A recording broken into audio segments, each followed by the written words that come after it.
What if I told you that the biggest difference between someone with $10,000 and someone with $1 million isn't their bank account, but how they think? Reaching a seven-figure net worth in 2026 isn't just a financial achievement, it's a psychological one. Most people focus on the external numbers, the commas, the zeros, the physical assets, but the real work happens internally. It's about how you view risk, how you handle failure, and how you detach your self-worth from your spending. There is a specific mental framework that millionaires use to navigate the world. It's a way of thinking that allows them to stay calm when the market crashes and stay disciplined when everyone else is showing off.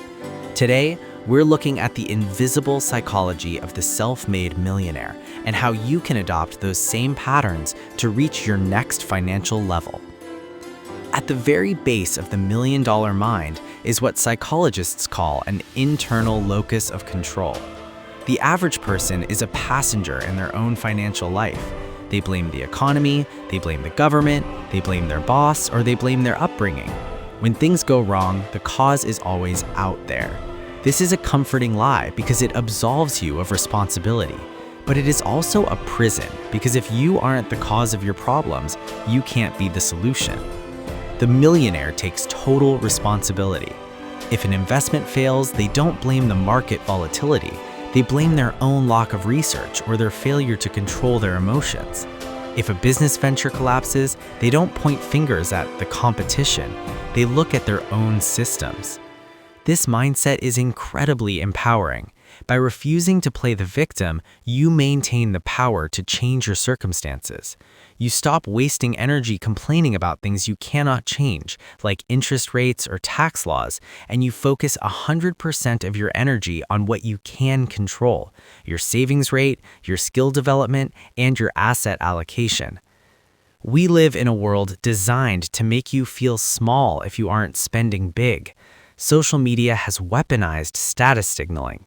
Most people use their spending to tell the world how successful they are. They buy the $80,000 SUV, the designer clothes, and the luxury vacations, often on credit, to feel like they've made it. They're playing a zero-sum game of social status that keeps them on a treadmill of needing more income just to cover rising expenses. The person with $1 million psychology doesn't feel the need to prove anything to anyone. They are often the millionaire next door. They drive the 10-year-old reliable car and wear basic functional clothes. They understand a fundamental truth. True wealth is what you don't see. Wealth is the money growing in the brokerage account. Wealth is the equity building in real estate. It is not the depreciating assets sitting in your driveway. By removing the need for external validation, they free up massive amounts of capital to invest. They aren't playing the status game, they are playing a long-term game of freedom and security. They realize that being rich is about having money, but being wealthy is about having time.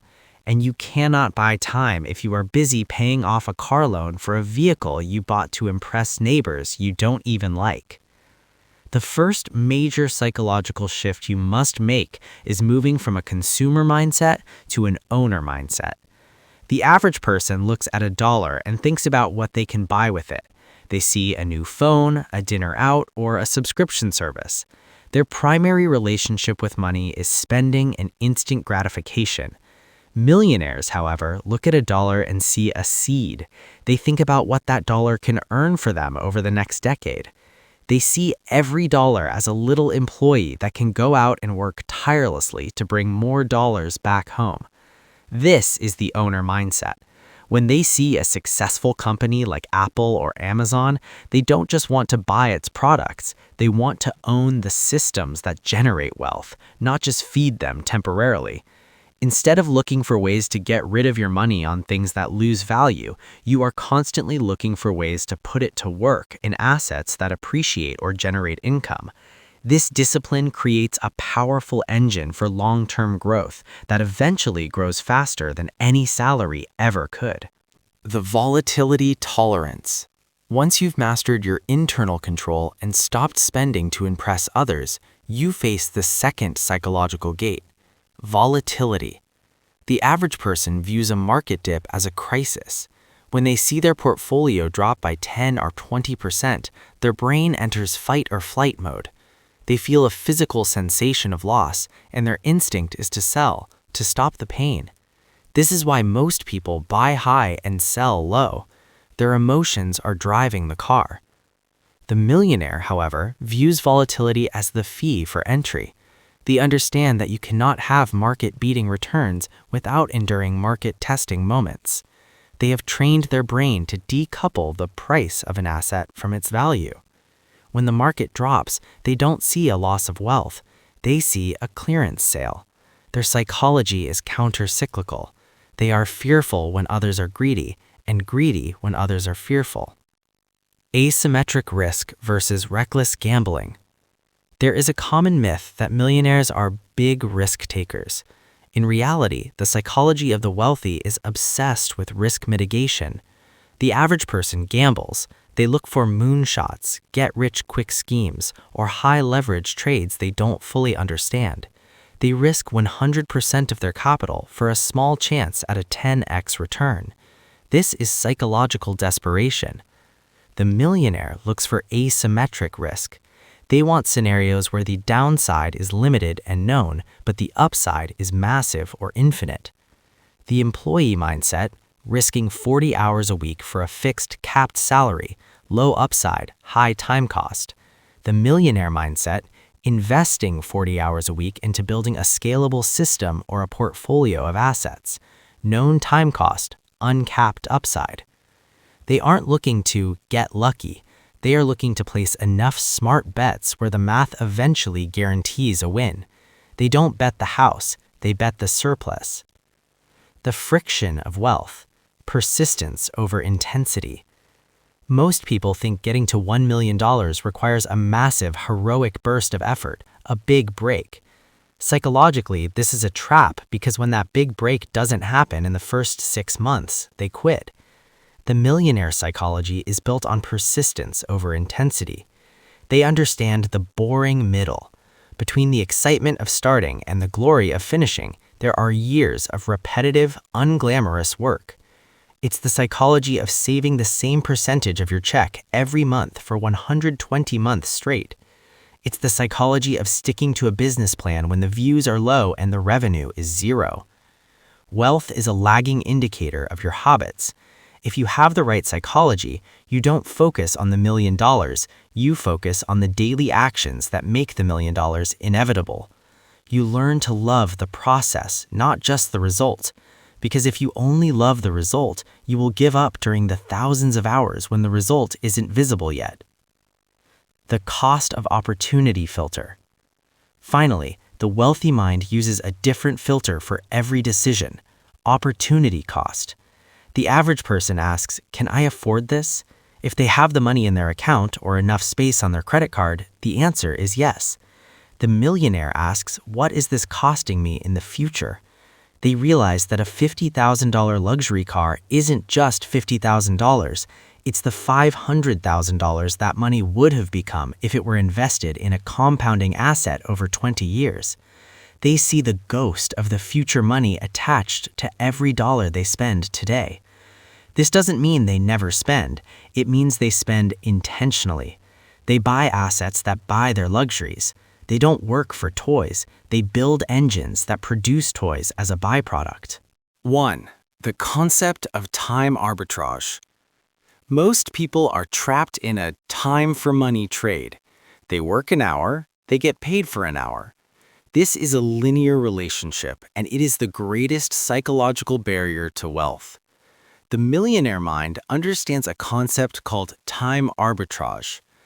Time arbitrage is the ability to wait longer for a reward than the average person is willing to wait.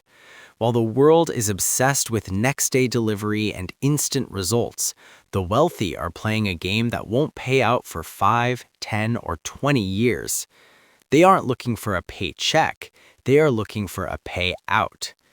This requires a total rewiring of your brain's dopamine system.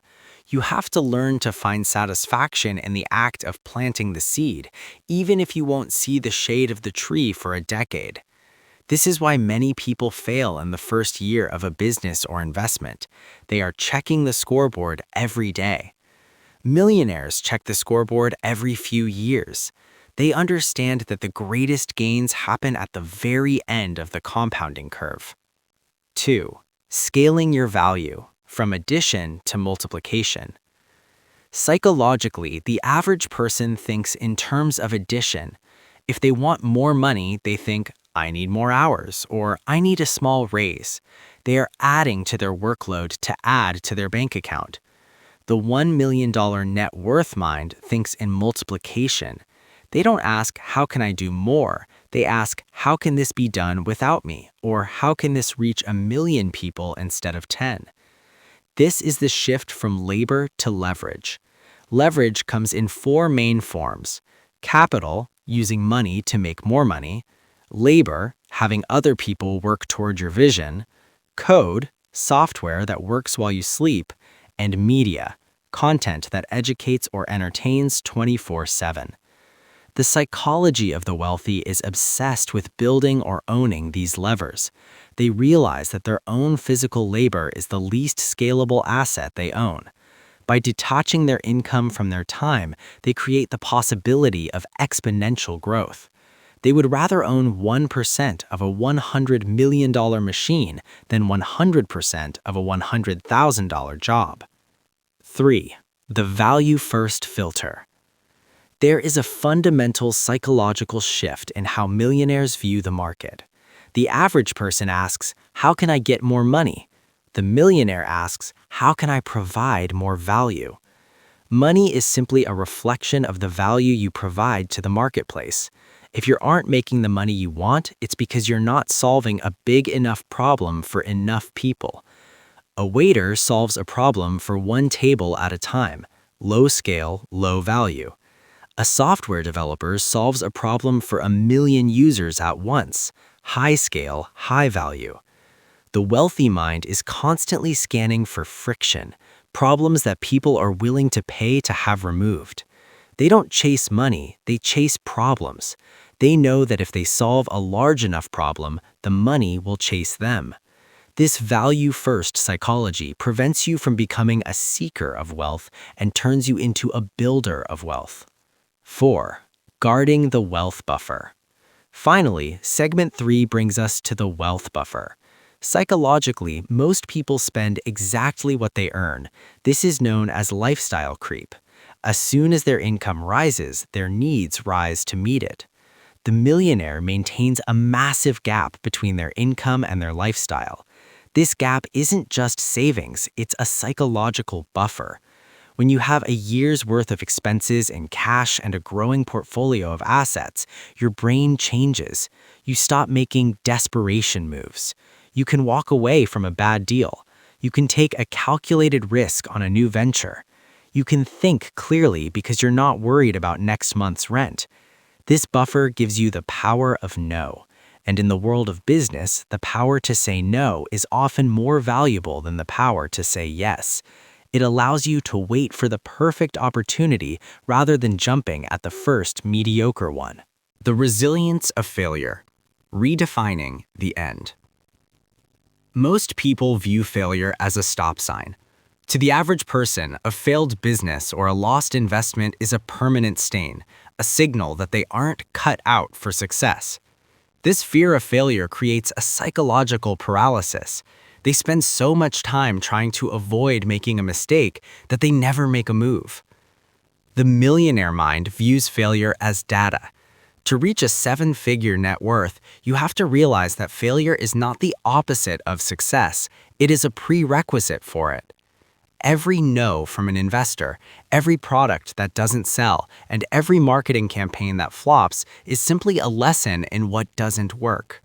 This is intellectual honesty. While others hide their failures or blame bad luck, the wealthy examine their mistakes with surgical precision. They ask, what did I miss? Where was my logic flawed? They don't take it personally. They decouple their ego from their results. If the business failed, not the person. This allows them to pivot, restart, and try again with more information than they had before. They don't fear the fall, they focus on the speed of the recovery. 2. Mastery of consistent habits, the 1% rule. There is a common misconception that millionaires are driven by intense, unyielding motivation. In reality, motivation is a fickle emotion that disappears when you're tired, stressed, or bored. The $1 million psychology is built on habit architecture. They don't rely on willpower, they rely on systems. The average person decides to save more or work harder today, but forgets by next Tuesday. The millionaire automates their savings, sets a non-negotiable deep work block from 5 a.m. to 8 a.m., schedules their learning time like a doctor's appointment. They follow the 1% rule. They don't look for 100% improvement in a day. They look for 1% improvement in their systems every single week. This is the compound effect applied to behavior. If you improve your skills or your efficiency by just 1% every week, you are twice as effective in less than a year. By the time you reach year 5, you are operating on a level that looks like talent to outsiders, but is actually just the result of stocked habits. 3. The identity shift, founder versus employee. Perhaps the most profound shift in segment 4 is the identity shift. Most of us are conditioned from childhood to have an employee identity. We are taught to wait for instructions, to seek permission, and to trade our time for a grade or a paycheck. To cross the $1 million threshold, you must adopt the founder identity. This has nothing to do with whether you actually own a company. It's about how you view your role in the world. The employee identity is, how can I do enough to not get fired? The founder identity is, how can I make this system more efficient? How can I create more value for the end user? A founder doesn't wait for a job description. They see a gap and they fill it. They see a problem and they own it. This proactive psychology makes you indispensable. Whether you're working a 9-to-5 or building a YouTube empire, when you act like an owner, you eventually become one. You stop asking, is this my job? And start asking, is this the best use of my resources? 4. Emotional sobriety, navigating the highs and lows. Finally, we must discuss emotional sobriety. The path to 1 million is a roller coaster. There will be days when you feel like a genius and days when you feel like a fraud. The average person lets these emotions dictate their actions. They work hard when they're excited and slack off when they're discouraged. The millionaire practices emotional neutrality. They treat a $10,000 win and a $10,000 loss with the same calm, analytical gaze. They understand that the high of a big win can lead to overconfidence and reckless risk-taking, just as the low of a loss can lead to excessive caution. By maintaining emotional sobriety, they keep their decision-making engine clean. They don't get drunk on success or paralyzed by defeat. They keep moving at a steady, calculated pace, knowing that the trend line of their life is moving upward regardless of the daily noise. The law of proximity, curating your social circle. You have likely heard the phrase, you are the average of the 5 people you spend the most time with. In the psychology of the $1 million net worth, this isn't just a cliche, it is a tactical necessity.